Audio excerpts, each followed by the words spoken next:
Kama unapata ndoto hizi ni ishara kwamba una mume wa kiroho ama una mke wa kiroho. Yaani wewe ni mwanadamu na katika ulimwengu wa kiroho umekwisha kuolewa na kiumbe fulani ambacho tayari kimefunga ndoa na wewe katika ulimwengu wa kiroho. Ndoto ya kwanza, kama unaota unafanya tendo la ndoa na mtu unayemjua ama usiyemjua. Ndoto ya pili, unakosa utulivu ama haudumu katika mahusiano yako ama ndoa yako. Yani, yule mume ama yule mke wa kiroho anakuwa na wivu, kwa hiyo anahakikisha kwamba mahusiano yoyote yale ambayo utaingia na mwanadamu wa kawaida atafanya juu chini yavunjike ili yeye aendelee kukumiliki. Ishara nyingine, unakuwa ni mtu wa hasira zisizokuwa za kawaida.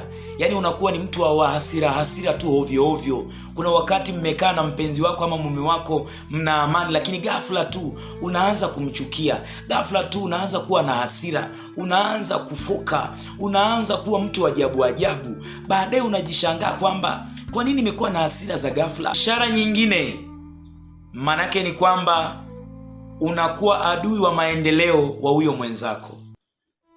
Yaani baada tu ya kuingia kwenye mahusiano na wewe, mwenzako mume ama huyo mke ama huyo ambao umeingia naye kwenye mahusiano, ghafla mambo yake yanaanza kuharibika.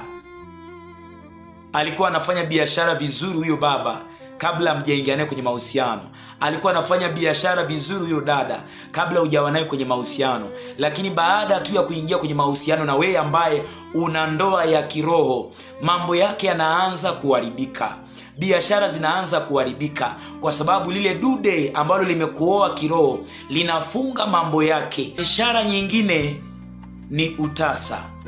Watu wengi sana hasa jinsia ya kike ambao wameolewa na viumbe vya siri ama wameolewa na majini hayo, yale majini yanakuwa yanafunga uzao wao, yanafunga uzazi wa huyo mwanamke ama huyo mwanaume. Na ishara nyingine ni kukosa hamu ya tendo la ndoa ama kukosa hisia na huyo mpenzi mume wako ama mke wako. Ishara ya mwisho, katika ndoto zako mara nyingi sana unaota unaolewa na watu unaowafahamu ama watu unaowafahamu na wengine usiowafahamu.